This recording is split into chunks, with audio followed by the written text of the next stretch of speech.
fairly smooth steel with friction factor of 0.0115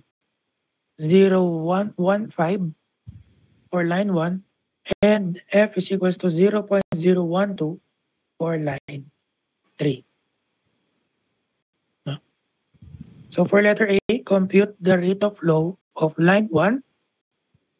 So medyo marami akong corrections.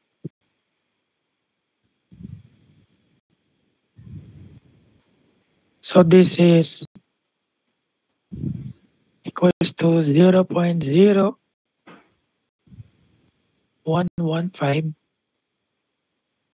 And for letter B, compute the rate of flow of line 3.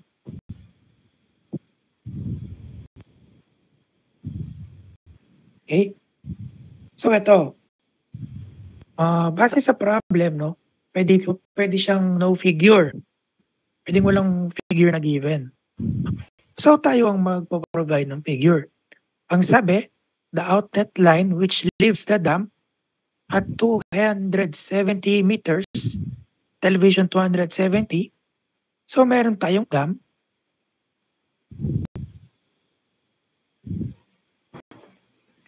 And ang sabi, at 270, nandun daw yung ating outlet line.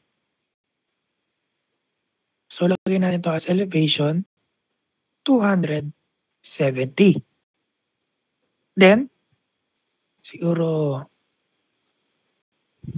red line na lang.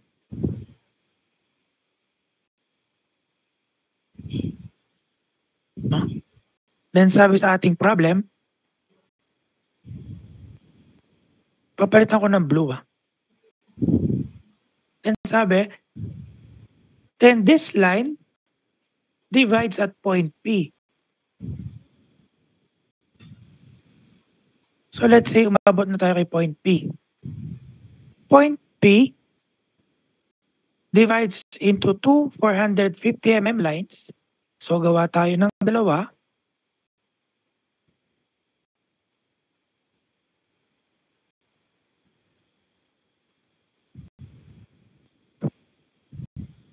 Okay. Ating konti para hindi mukhang flat.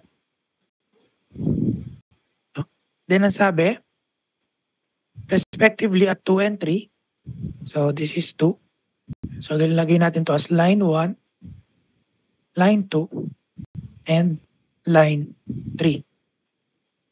Line 2 discharges 567 liters per second through 1.5 kilometers of 450 mm pipe into storage tank B with the water surface in tank B at elevation 150. So yung given na 150, nandito siya sa taas ng ating tank. Okay? Line 3, 1.2 kilometers and is 450 mm in diameter, terminates at tank C. So meron tayong tank C. Water surface behind the dam is at elevation 303. So sa pinakataas ng ating dam, meron tayong elevation given as 303 meters. So maganda dito, no? Mag-table siguro tayo. Wherein meron tayong pipe, then diameter, length, and Q. So pipe 1, 2, and 3. So si pipe 1 may diameter siya na 600 mm.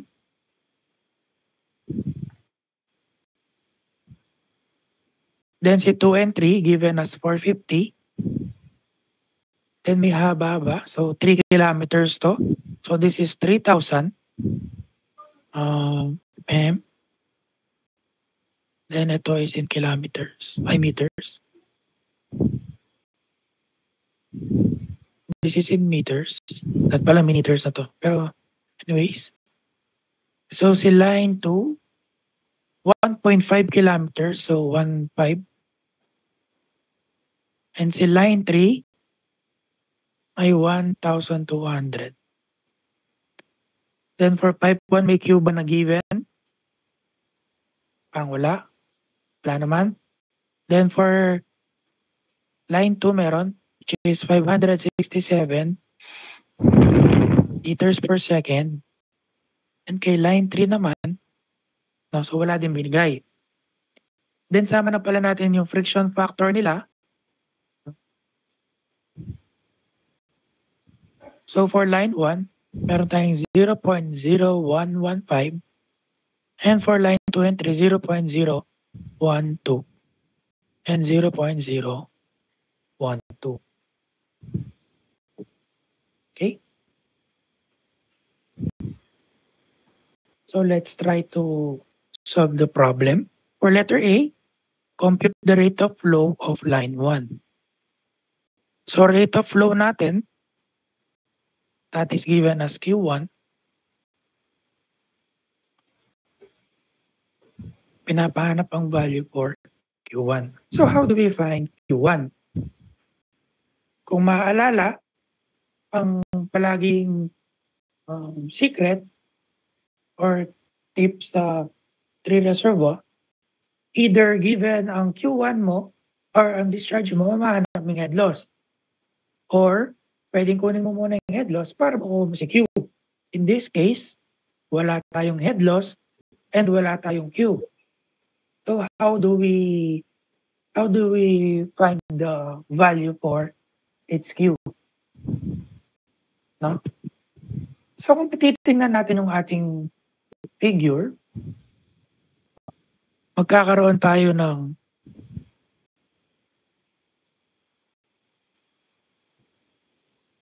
so if ipa-project natin si junction natin or CP, siya naman best.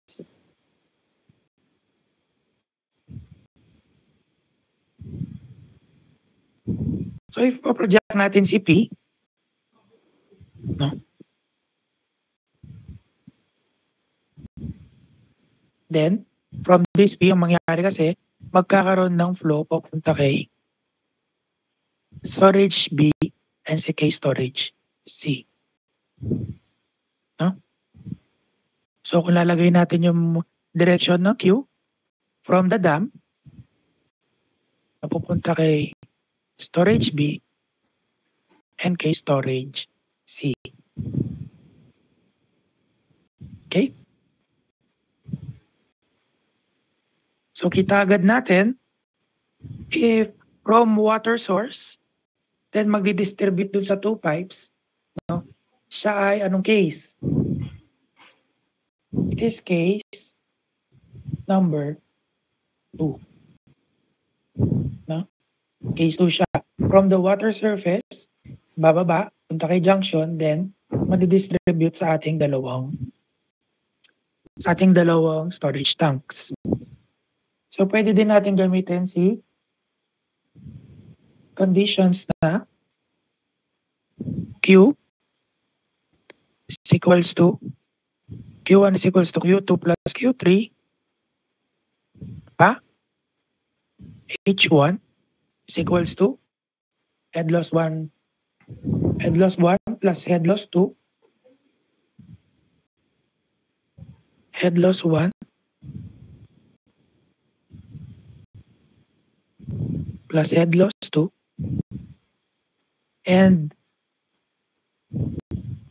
pa H1 is also the difference of elevation, di ba? So this is elevation A minus elevation B. And so ito muna. Sige, sulat na natin lahat para malaro ko na. H2 is equals to HF3 minus HF2 so HF also head loss and H2 is equals to elevation B minus elevation C. Tama ba? Ayan. Okay. So balikan natin si problem. To get the rate of flow 1, no, kailangan makuha muna natin yung kanyang head loss. Diba? Kasi if we were to use this formula wherein head loss, kaloko-loko na. So head loss, capital ko lang, pero using dahil friction factor to, gagamit tayong Darcy. So 0.0826 friction LQ squared raised to D5, no? If we will get the rate of flow for line 1, kailangan natin si HL1. Diba? So we need to get the value for HL1. Then paano natin siya makukuha? No? Base kasi sa ating given, ang kumpleto lang na values ready for this equation ay si pipe 2. No? So gamitin muna natin si pipe 2. Wherein head loss at 2 is equals to 0.0826 given tayo ng friction factor na 0.012 multiplied sa length. Given ba tayo? Given tayo at 1.5. And for our Q, this is given as 567 liters per second. So kailangan lang siyang i-convert into 1,000 liters is equals to 1 cubic. No? Para consistent yung ating units. Divided by sa diameter niya na 450 millimeters. Now that this is in millimeters, convert din natin siya into meter. So 450 mm. Sorry. So 450 mm. This is equals to 1,000 mm equals to 1 meter. So makakuha tayong value for HL2. No? 0.0826 times 0.012 times 1.5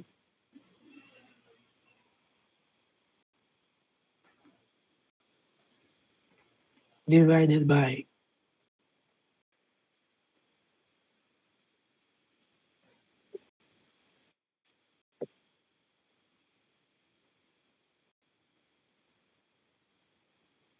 nakuha value.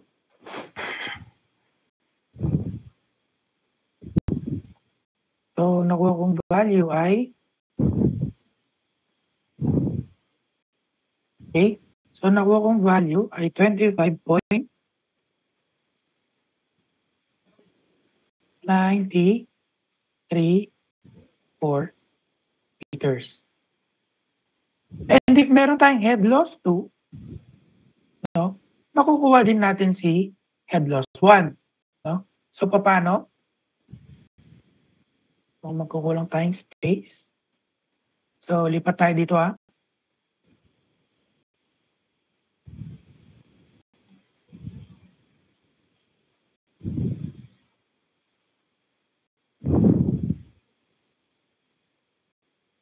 Sabi na lang. So paano? Using the value for our head loss 2, gamitin natin itong dalawa. Wherein, using the values for head loss 2, no, makukuha natin si H1. And H1 is also elevation A minus elevation B. So pwede natin makuha yung value for HL1. So using 1, pagtatabihin ko na lang sila, no, para mabilis. No? So for the value of H1, HL1, so this is HL1 plus HL2 is equals to, no, pinagtabi ko na lang, elevation A. So ano bang value ni elevation A? Given tayo ng 303 for A, and for B naman is 150. So given tayong elevation A minus elevation B, so ulit ko na lang. So sa HL1, wala pa tayong value, plus HL2 na 25.9034 equals, paano nasulat?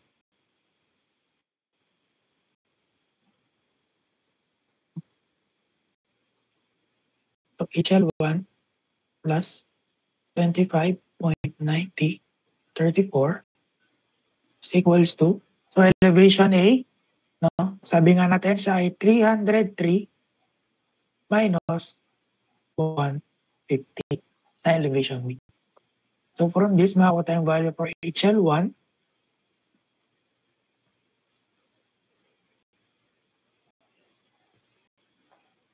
So may value tayo for HL1 na 127.0966 meters.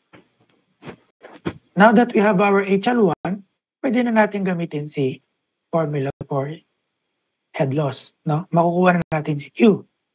So substituting the formulas using this, no? So HL1 is 127.0966 equals to 0.0826 times its friction factor. So ang friction factor natin for line 1 is 0.0115 multiplied by length. So ang length niyan is 3,000. And for its discharge, no, yun yung nawawalang value, so Q squared, divided by the diameter, which is 600 mm. So diretsuhin ko na to. 600 mm is equals to 0.6 is to 5. Huh? So Q1 is equals to ilan? Calculate ko lang sandali.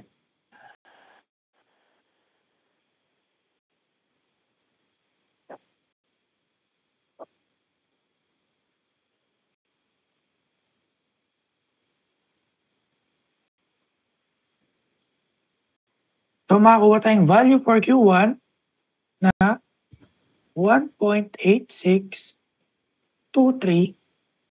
cubic meter per second. So may value na tayo for Q1, which is also our letter A. Then for letter B, compute the rate of flow of line 3. No? Ngayon, ang kinagandahan, dahil ito ay case 2, no?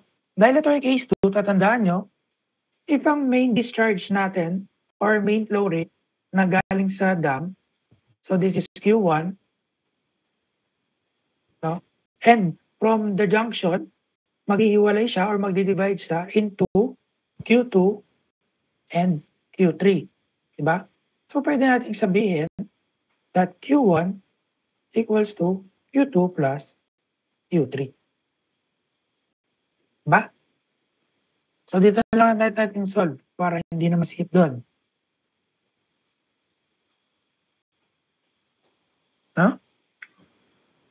I-value na tayo for Q1, which is 1.8623 cubic meter per second equals, so Q2, meron na tayong Q2 eh. Binigay siya sa problem. So this is 567 meters per second. Then convert natin siya into cubic meters. So 1,000 liters is equals to 1 cubic meter, no? Plus Q3. So Q3, makukuha natin siya as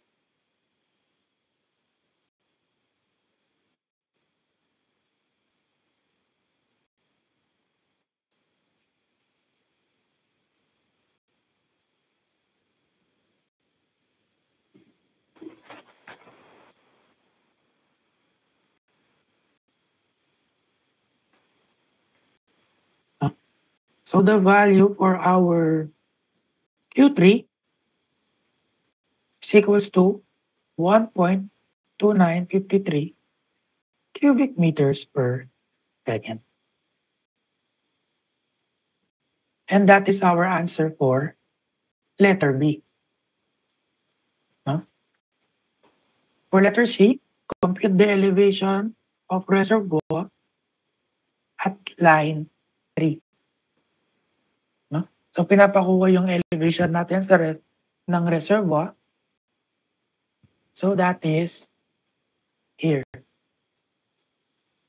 Hindi natin alam kung anong value yan. No? So how do we get the answer for this? No? Meron ba tayong existing na pwedeng makuha si elevation C?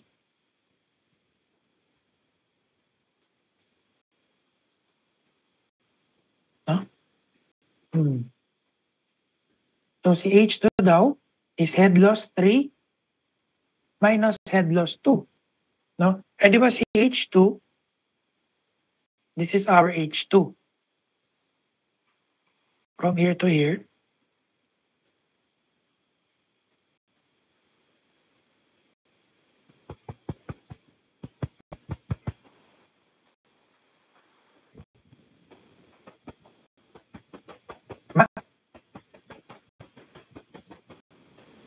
No?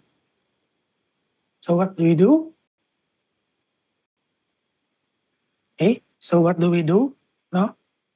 Gawin lang natin, kunin lang natin si head loss 3. No? So using this one,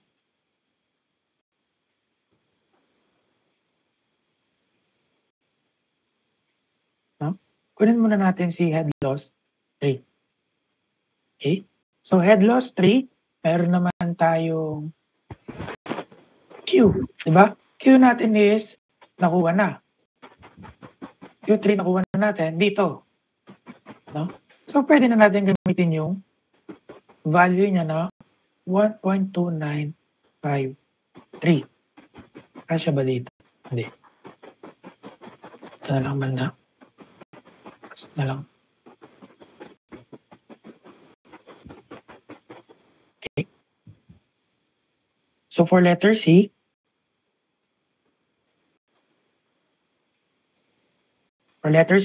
kunin natin yung value ni head loss 3. So this is HL3 equals to 0.0826. So anong friction factor natin? Meron tayong 0.012. So ginagamit ko si Garcia. Multiplied sa length, which is given as 1, 2. And our Q3 na nakuha natin for letter B. That is 1.2953 squared. Divided by the diameter of the pipe. So the diameter of the pipe given as 450. So lagyan na lang natin ito as 0.45 para mabilis. No? Then our HL3 is equals to that.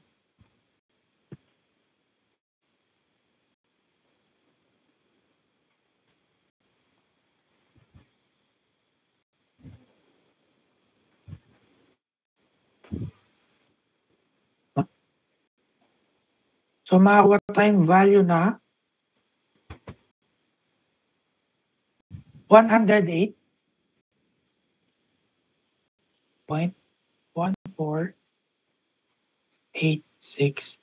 meters. And para makuha si H2, again, gamitin natin itong formula. So this is H2 is equals to HL3. Ano si HL3 natin? Si 108.1486 minus head loss 2. Si head loss 2, 25.9034. So this will equal to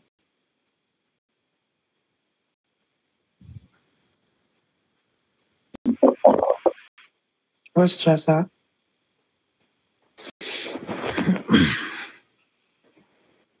79.2452 meters. And to get the elevation, no? Elevation C is equals to, no? From the figure, pwede nating sabihin na elevation C is equals to elevation B minus H2. So this elevation B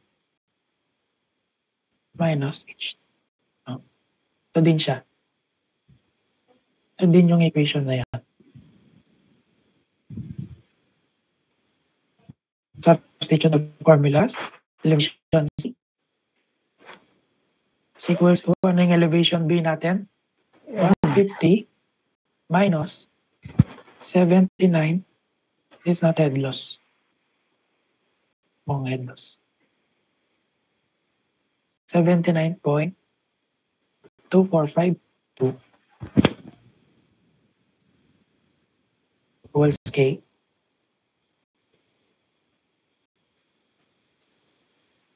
Mali yan eh. Skip ko lang, no? Mali yan eh. Malang kita na lang 25. Mali pala to. So mali lang yung mali yung pagkakakalkyo ko sa 108 minus 25.90. So papalitan ko lang yan. Kalkyo ko 108.1486 minus 25. This should be equals to 82.2452. No? So nagkamali lang ako sa pagkakakalkyo pero tama yung process. Then this is 82.2452. Magpapalit lang tayo ng final answer.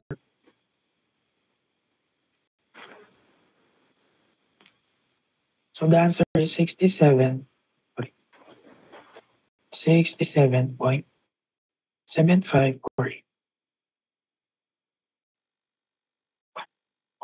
So yan si elevation C. So I hope na nagets. If you're nalito, try to answer on your own or ulitin yung video. So saan galing tong mga to? If ever na hindi nyo memorize yung sa concept ng case 2, di ba meron tayong reference dito from the junction. So drawing natin siya.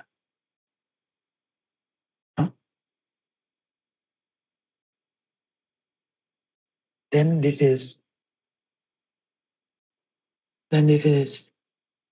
head loss 1. Then ito si head loss 2. Kaya walang drawing kanina kasi mag-gugulo siya eh. Then this is H1, di ba? Kaya makikita, H1 is equals to head loss 1 plus head loss 2 and also equals to elevation A minus elevation B. Okay? Then ito naman, kung makikita, si head loss 3 natin from our reference, no? So dito siya banda. This is our head loss 3. Kaya H3 is equals to head loss 3. So head loss 3 to minus HL2. So hanggang dito na lang siya nun. It is also equals to HL2. No? Hindi ko na lang dinrawing kanina kasi feeling ko magiging marumi yung solution.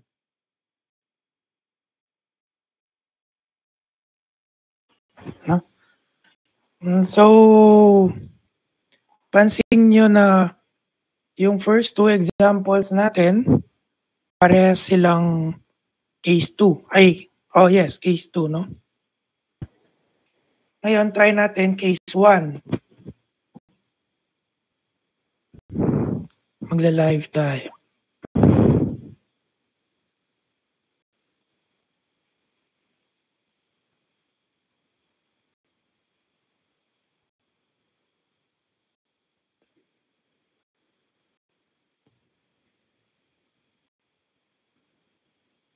No? Basta tatandaan, for case 1, no, yung pumupunta sa junction natin are 2 reservoirs. No? Dalawang discharge yung pumupunta sa junction. Then pag case 2, isa lang yung papunta and yung other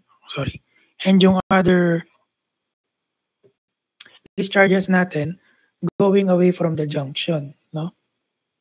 Kaya ayoko yung isara sa case 1 and case 2 kasi if it happens na si elevation B mas mataas kay elevation A, no? Feeling ko malilito yung iba. Kaya sana marunong pa rin kayong mag-label ng head loss. No? Kaya nga tinuro ko pa rin yung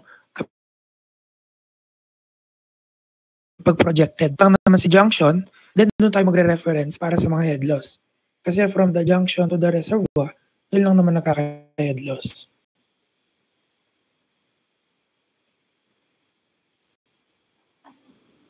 Then for your sample problem number 3, no? Hindi naman ako aamin na hindi ako nakapag-record kasi nanood ako ng NBA.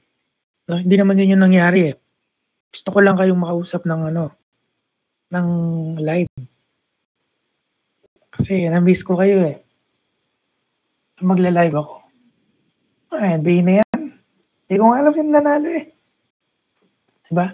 Siguro kung hindi nag-overtime, nakapag-record ako. Kaso kasi nag-overtime eh. Nung natira yung 3, wala na, hindi na ako makapag-record, nag-overtime. Hindi kasi yung oras. So, sample problem number 3. Yung disadvantage lang nito dahil online tayo, hindi ko kayo mapaprovidean ng replay. Siguro gagayin ko si Sir Jubes, yung sisend na lang din yung answer key. So, sulat siguro akong maayos ng konti. Konti lang. So, sample problem number 3, a water supply line delivers 18,950 cubic meters per day to the water distribution system from 2 tanks. Tank A with water at surface elevation 122 meters above mean sea level, and the other tank B at 91 meters above mean sea level. So last meeting, may nagtanong sa akin, Sir, saan po ba galing yung mga elevation? So for this problem, nagbase tayo sa sea level. Line 1 from the 122 meter level tank is 300 mm cast iron pipe, 3,050 meters long, and is connected to a 300 mm cast iron line 2, 1,830 meters from the tank B. At junction point C, which is 61 meters above mean sea level, no? So when water is flowing at the rate of 18,950 cubic meters per day in the pipe beyond junction C, and using F is equals 0.019 for all pipelines. No? Ang pangit na pagkakabasa. So anong gagawin natin? Pwede kasing sa ganitong problems, lalo na kapag mahaba siya, pwede ko kayong hindi bigyan ng figure. Bakit? So chop-chopin natin yung problem.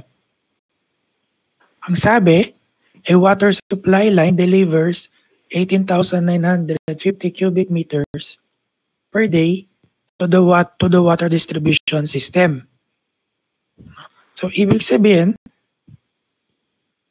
from the 2 tanks, hindi siya pwedeng maging case 2. Bakit? Kasi case 2 ang nangyayari, no? Q1 is equals to Q2 plus Q3. No? Where in this case, ang sinabi niya, from 2 tanks daw. So pwede nating sabihin na ito yung 2 tanks. No? Meron tayong 2 tank eh. And doon nang gagaling yung pumupunta sa ating water distribution system.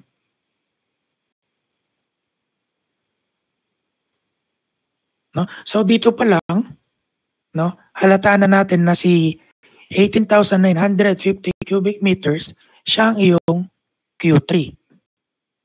Then, bibigyan tayong additional details. We're in tank with water at surface elevation 122 meters above mean sea level. No?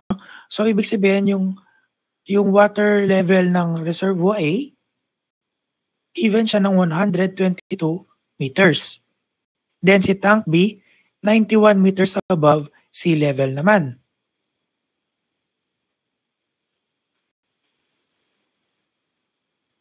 Tapos, sir, paano kapag medyo nakakalito po, kabut ka na lang nag A and B?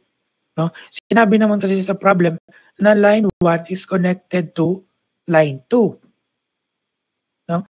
Ibig sabihin nun, yung mga discharges nila, connected sila. No? Nagko-connect sila saan? Dito sa junction C. No?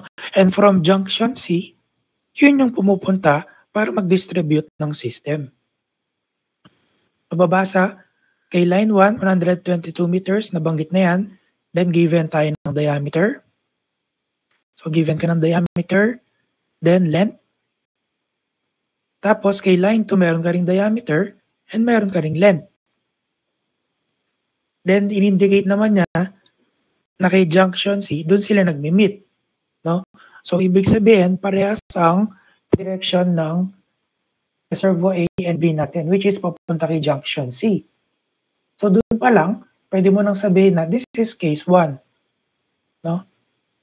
This is case 1, wherein there are 2 reservoirs and 2 discharges going to our junction. No? So may idea ka na ano yung magiging itsura or anong case yung gagamitin mo. Then from there, tuloy natin. From there, at junction point C, which is 61 meters above mean sea level, so nagbigay siya ng elevation para sa junction. Then ito, no, so sa Q3 yan, nabanggit lang ulit. Then given tayo ng F for all pipelines. No? So kung gagawan natin ng table yan, kamukha nung sa mga previous examples, so ganda ng konting sulat kasi magsisend. Or ito si 1, 2, 3. Then we have the value for Q. And si Q1 natin, wala namang binigay. So si Q1 wala, si Q2 wala. Si Q3 binigay niya as 18,950 cubic meters per day. Then si length, pagdating kay length, nagbigay din naman siya ng values wherein kay pipe 1, siya ay given as 3,050 meters. Kay pipe 2, given ng 1,830. And kay pipe 3, wala nang binigay. No? Then for friction, 0.019 lahat. So 0.019 lahat. And ano pang kulang natin? Si diameter. So si diameter, diretsuhin na siguro natin siya na in meters. So kung given ka ng 300 mm for line 1, that is equals to 0.3 meters. For line 2, so same lang din. And for line 3, nagbigay ba? So kay line 3, hindi naman yata nagbigay. So now that we have all our given, no, pwede na tayong mag-proceed sa pag-solve for A, which is the rate of flow of line 2. So required sa atin, no, wag na. So for A, pinapahanap is rate of flow, so that is Q at line 2. So how do we solve this type of problem? No? Kapag case 1. So same pa rin siya. Kailangan sulat muna natin yung mga conditions na available kapag case 1 siya. No? So tingnan natin, burahin kong konti. No? So i-label natin yung parts. Diba from our reference, so ito yung reference natin. Diba? This is our reference which is which is our projected junction, di ba? Ito din si junction pinaroject lang siya para makita yung head losses. Meron ba may tanong? Clear naman ba? Clear pa naman, no? Wala pa namang nangyayari Huh? So from our projected junction to reservoir A, meron tayong head loss 1. Then from our junction to reservoir B, meron tayong head loss.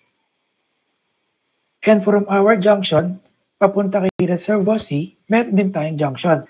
Kaya itong si V3 squared over 2G, no? Huwag nyo muna siyang pansinin kasi merong item C ito wherein pinapakuha si pressure pero hindi ko na siya sinama. No? So consider lang natin to na gawin lang natin to na kunwari reservoir din siya. No? Disregard nyo muna si B3 squared over 2G. Ngayon na alam na natin kung saan ang placement ng mga head loss, pwede na nating lagay yung mga H1 and H2. No? So tatandaan, H1 is the difference of elevation between reservoirs. No? So from A to B, meron tayong H1. Kapag di nakikita yung kulay, sabihin, so meron tayong H1. And from our reservoir B to reservoir C, meron tayong H2. This is H2. Then looking at our figure, pwede natin sabihin na si H1, hindi, sige, wag si H1. Dahil mas malaki si HF1, no? So HF1 is our HL1. HL1 is equals to H1 plus our HL2. Ba? Or itong i-isolate natin si H1, magiging HL1 lang yan minus magiging HL1 yan minus HL2. So tatandaan na this is our nakuha nating condition. So balikan natin, tingnan natin kung tama. Base sa case 1, H1 is HL1 minus HL2. So tama ba? Same ba sila? No? So same sila.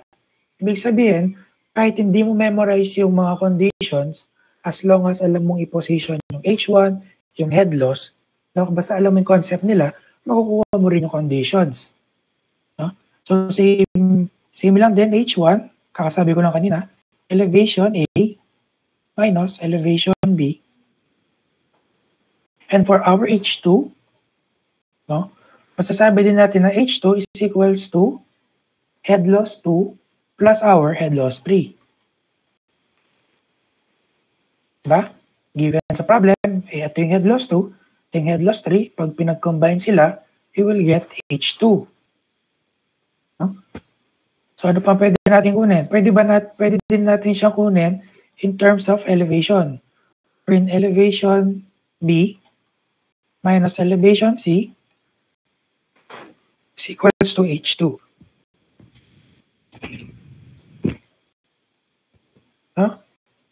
Meron pa bang pwedeng kunin? Meron pa. Kung titingnan natin yung direction ng ating mga discharge, given that Q2 and Q1 are both going to our junction, then it will disperse into Q3. Pwede nating sabihin from this figure na Q3 is equals to Q1 plus Q2. So nakasunod ba tayo dyan? Kapag hindi given yung figure ng complete parts, pwede pa rin natin ilagay yung mga conditions. Nakasunod ba lahat?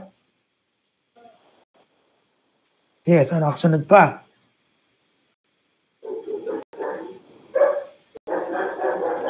So how do we get the value for Q2?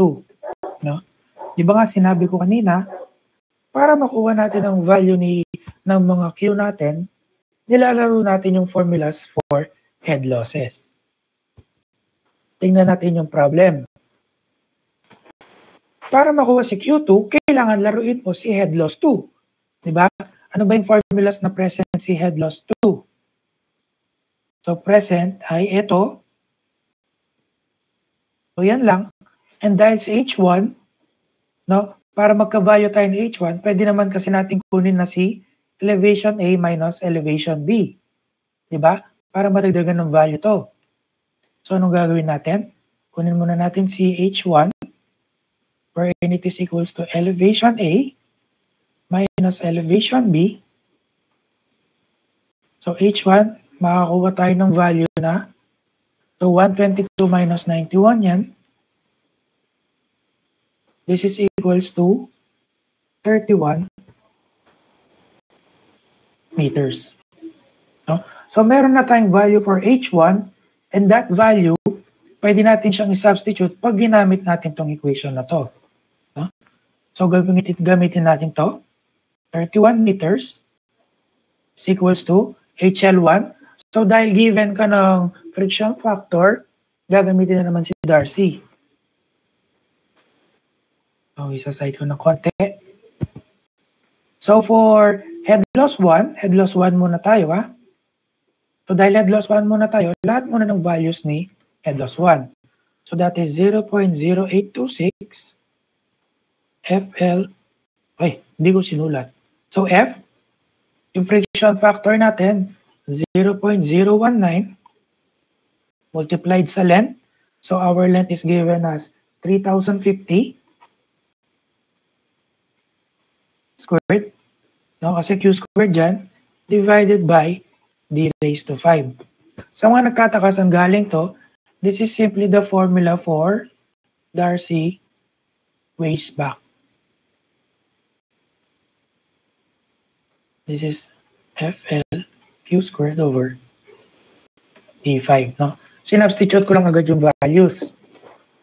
Then, for our head loss 2, so negative siya, ay minus head loss 2. So, 0.0826. Then, friction factor na 0.019. Kulang tayong length dito, no? So, wala yung length, hindi ko nasama. So, F, Q, tapos walang L. No? So, lalagay ko lang yung L dito. Tingnan mo, si Loco. No? Loko-loko eh. So, this should be, ito yung length natin, and ito si Q squared. Tama?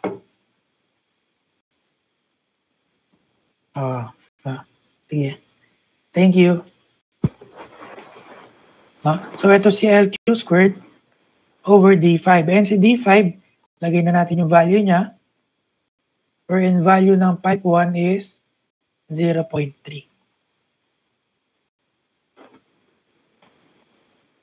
So, for head loss 2 natin, this is also 0.0826 multiplied kay friction factor multiplied sa length. So, anong length natin? Length is 1,830 multiplied kq squared over sa kanyang diameter na 0.3 din. Then, magkakalimutan dahil magkakaibang discharge to, dahil this is for head loss 1, this will be discharge 1, and ito naman ay discharge 2. Ngayon, ito lang medyo, ano siya, hindi naman tricky. Ito yung sinasabi ko sa inyo na medyo nakakapagod pagdating sa 3 water. No? Ang gawin muna natin, simplify natin tong equation. So, this will be 31 is equals to, then dahil same lang naman sila ng denominator, no? Pwedeng maging 0.3 raised to 5 yan. Diba? Dahil same denominator, pwede mo nang pag-minus yung numerator niya. So, ang gawin natin, simplify na natin to by multiplying this value. So, 0.0826 times 0.019 times 3050. So, that is equals to 4.7867. Hindi na muna ako mag-direct ano to? Diretsuhan na pagsasolve yung hindi nagra-round up. So magra-round up muna ako. 78667 Q1 squared minus, kunin din natin yung value neto. So palitan lang natin yung length. So this is equals to 2.8720 Q2 squared. So nakasunod ba? Sinimplify ko lang yung ating equation. Then, 0.3.5 squared, ilipat natin, i-multiply natin dito para wala tayong fraction. So that is 31 times 0.3 is to 5. Makakuha tayo ng 0.07533 is equals to 4.7867 Q1 squared minus 2.8720 Q2 squared. So meron na tayong isang equation. No? May magagawa pa ba tayo dyan? Wala na. So paano yan, sir? Wala na po tayong magagawa. Mag-stop na po ba dyan? No? Tatandaan nyo, dahil nakikita mong Q1 and Q2 yan, kailangan mo lang din maghanap ng isa pang equation wherein existing si Q1 and Q2. No? So paano yan? Balikan mo yung conditions mo, makikita mo dito na Q3 is equals to Q1 and Q2. No? Tandaan mo kasi na for Q3, meron ka namang value. No? So may eliminate yung variable dahil may value siya. So convert natin si 18950. So for the Q3, kunin natin siya. So Q3 is equals to 18950 cubic meters per day. Then gawin natin siyang cubic meter per second para consistent yung units natin, no? So 1 day is equals to 24 hours, and 24 hours ay equal sa, so not 24 hours, and 1 hour is equals to 3,600 seconds. So 18,950 divided by 24 times 36, makakakuha tayong value for Q3 na 0.2193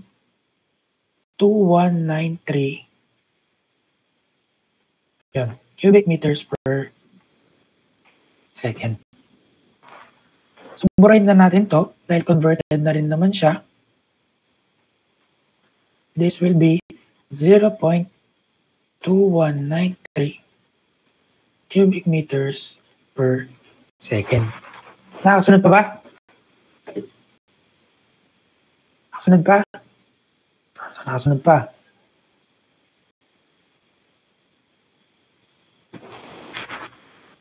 No? Dahil meron na tayong value for Q3, pwede natin gamitin si equation na to.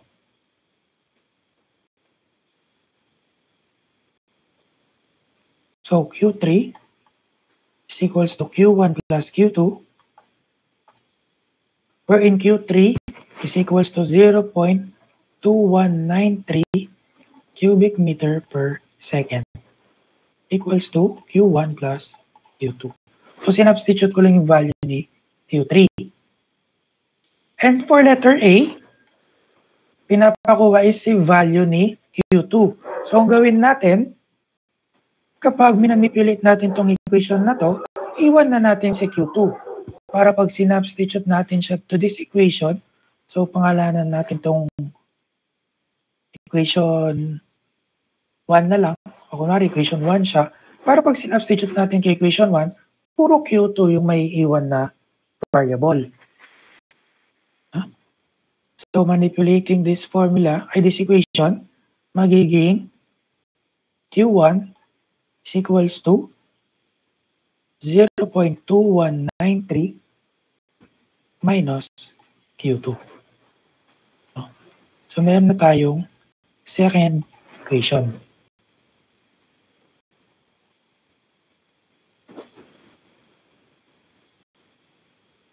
Okay? Nababasa pa rin ba? Using, feeling ko hindi na. Kunin ko lang ito. Ganyan naman ako, very masipag. So, kinuha ko lang si equation 1 and 2 para ma-zoom in ko.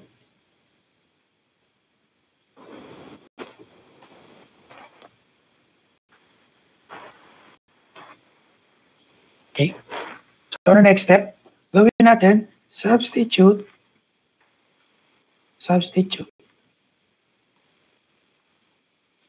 Equation 2. Equation 1. So, rewrite natin si equation 1. This is 0.07533 is equals to 4.7867 multiplied. No? Dahil Q1 na yan, we will substitute this value. Wherein this is equals to 0.2193 minus Q2 squared. Oops, sorry. Squared. No? So, buong Q1 yung squared nyo, ha? Then, tuloy natin minus 2.8720 Q2 squared. So, simplify natin. Bring down. Huh? Tamad eh. So, ito, expand natin yan. So, square the first term, magiging, ito, algebra na to, ha.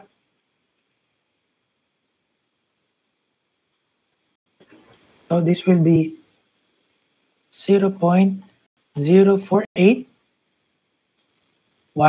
No? Square the first term, tapos multiply first and second term times 2. So, magiging 0.2193 times Q2 times 2.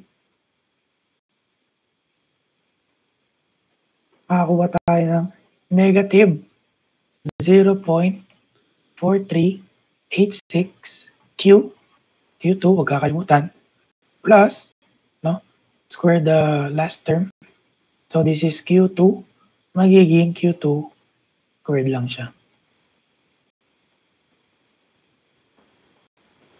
Minus, bring down. Okay? So, anong gagawin yan? To further simplify this equation, no, kailangan natin i-distribute si 4.7867. So, sulat ko siya. 4.7867. No? So, kailangan natin siyang i-distribute. Okay? So, 0.07533 is equals to, so, multiply case 0.0481. So, 4.7867 times 0.0481. This is equals to 0.2302 minus 4.7867 multiplied by 0.4386, sorry. This is equals to negative 2.0994 Q2 plus, no? So, dahil wala naman to, 1 lang to, pwede na natin siyang diretsuhin na 4.7867 Q2 squared. Dan tatandaan, isama pa rin natin si negative ay minus 2.8720 Q2 squared. So to simplify, pag minus ito, dahil masipag ako, bubugs natin to. Bugs.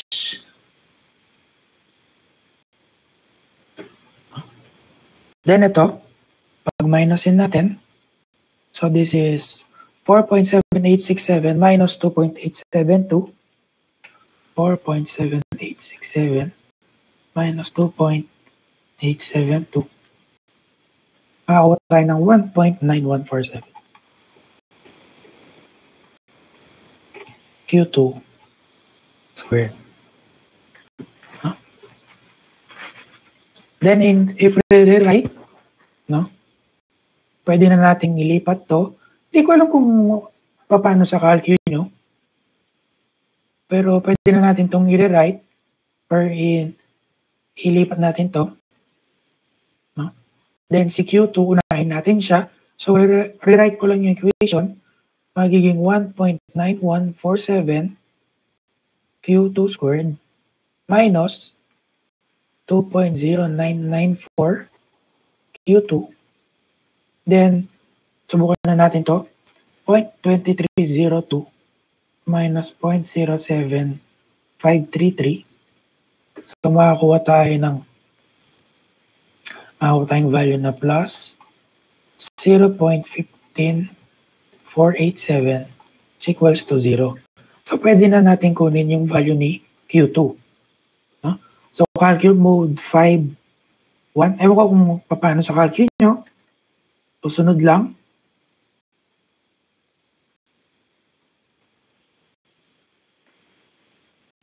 Dalawa po yung value, sir. Sige. So, meron tayong value na 1.0169 and Q2 na 0.0795. No? So, meron po tayong dalawang value. Ngayon, balikan natin yung problem. Ang sabi niya, si Q3 natin, Q3 is given as 0.2193. No? So, kung i-rewrite natin, Q3 is equals to, ayun, nakalimutan ko agad, 0.2193.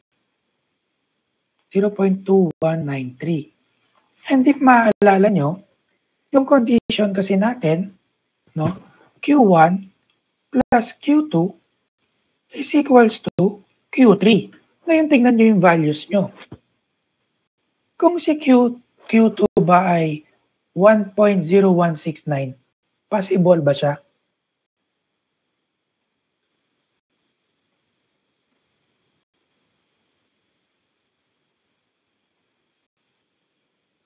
Possible ba?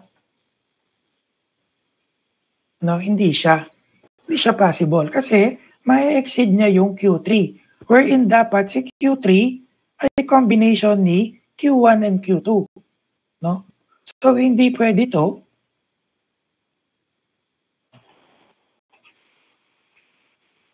So, hindi pa pwede to. No? So, X natin siya because Q2 should be less than Q3. No? Nakasunod ba? Nakasunod ba tayo doon? Ay, nakasunod ba? O, sige. O, nakasunod. Pray na. So, for Q2, meron na tayong value. No? Ito yung pipiliin natin. Okay. So, meron na tayong sagot kay letter A, which is our Q2. Then, for letter B, compute the rate of flow of line 1. No? So, madali na lang to. Using this equation, no? Gamit itong equation na to, makukuha natin yung value ni Q1.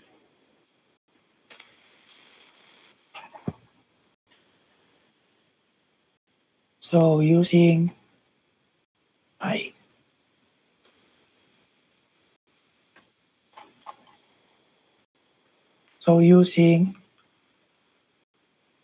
iba-iba yung laki ng sulat. Alright. So, using equation 2. Tama ba equation 2 to? Okay. So, ito siya. So, Q1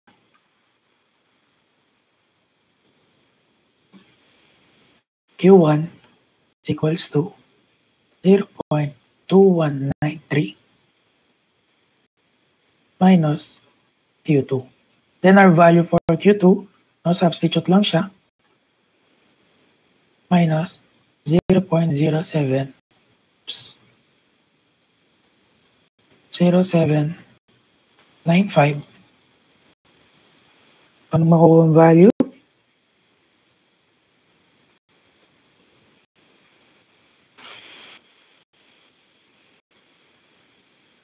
Kumakuha tayong value na 0.1398 cubic meters per second. That is the value for Q1. So ito naman si letter B.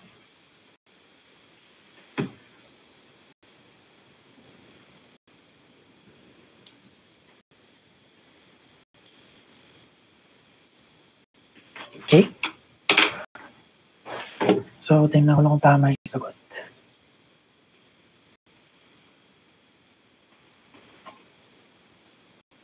Okay? So, tama naman. Huh? So, that is for sample problem number 3. Madali lang ba yung 3 water reservoir? Ay, first of all, na-gets naman ba yung sample problem? Ay, hindi na-gets ni Jamaica. Kay Sir Jobs, puro ka thumbs up. Pero pag sa akin, puro thumbs down. Huh? So, actually guys, not to discourage you, yung mga sample problems na yan, basic pa sila. Bakit? Kasi kapag sa board exam, ang gagawin ng examiner, yung binibigay niyang problem, for example, kay pipe 1, bibigyan ka niya ng friction factor. For pipe 2, bibigyan ka naman niya yung gagamitin mo, Manning's. Manning's formula yung gagamitin mo. No? Talagang lalaruin mo yung equations. Kaya nga mahirap i-discuss C3 reservoir, no? Kung mag-dive deeper talaga tayo, sobrang hirap niya. Kasi for example, yung sinabi ko nga sa inyo, sa exam kasi, ginagawa nila, pwedeng Manning's coefficient yung bibigay. So wala ka ng friction factor, ano wala ito? So, wala kang friction factor, bibigay niya si Manning's. No? So imagine niyo pa lang, ang hirap pag samasamahin ng formula ng head loss. No? Pero dahil discussion pa lang naman tayo, hindi ko na kayo bibigyan ng ganun. No? Sa higher learning na yun. For example, pag nag-board exam kayo, magpipilitan kayong pag-aralan yun. No? Total introduction lang tayo and mabilis yung pacing kasi hinahabol ko lang yung topics para kahit pa paano may idea kayo. So sa exam nyo, kasama pa si 3 water reservoir. Unfortunately, kasama pa rin siya. Sir, ano po ang coverage ng quiz? Hanggang kay pump and turbine tayo no? Pero sama nyo na siguro pag-aralan nyo na rin si Reynolds number saka si water hammer. No? Total naman, direct sub lang din yun and take home.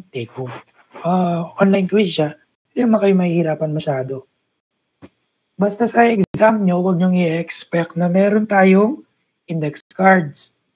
No? Kahit chill-chill muna tayo sa bahay, simulan na po natin mag-memorize ng formulas. No? Memorize na po natin sila. Kaya naman yan. Kaya nyo i-memorize yan. Kasi ako kinaya ko eh. Ang hina lang ng memorya ko pero kinaya ko. So kaya nyo yan. So sana na-gets yung sample problem number 3. Magsasend na lang ako ng PDF neto para sa lecture nyo. No? Then ano pa ba? So, yun lang muna. Tomorrow, Thursday na ba tomorrow? So, tomorrow, baka mag-send ako ng lesson. Ayoko na kasi mag-new lesson eh. Tinatamad na ako eh. Alam ko naman di nyo papanoorin kasi hindi kasama sa exam. Pero sige, ganito siguro yung gagawin ko. Magsasend ako ng lesson para sa mga gustong manood. Yung ibig sabihin ko lang doon, gagawin ko pa rin yung part ko. Sige, magsasend ako bukas. Pero yung main objective bukas is magpe-plate na lang siguro tayo. Later activity para mapag-ready din kayo for your quiz. No?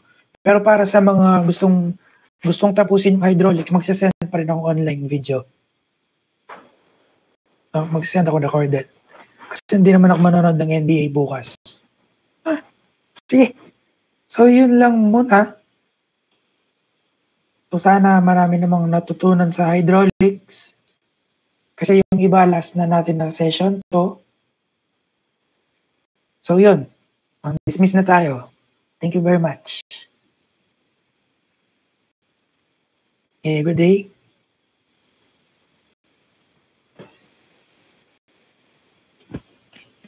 Good day po, sir. Good day. Good day. Thank you po. Arigato.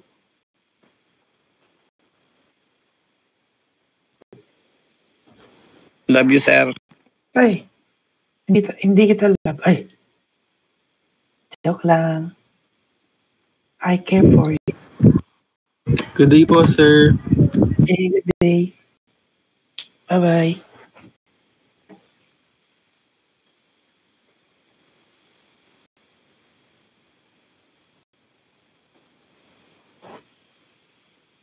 Okay, end call ko na ha. Ako nag-lunch eh. Overtime pa more. Ay, mag-leave na kayo. Uy, kayong dalawa. Iyan. Natulog yung dalawa. Oh my God, Iyan, tinulugan mo ko. Hey, go away. Hey, go away.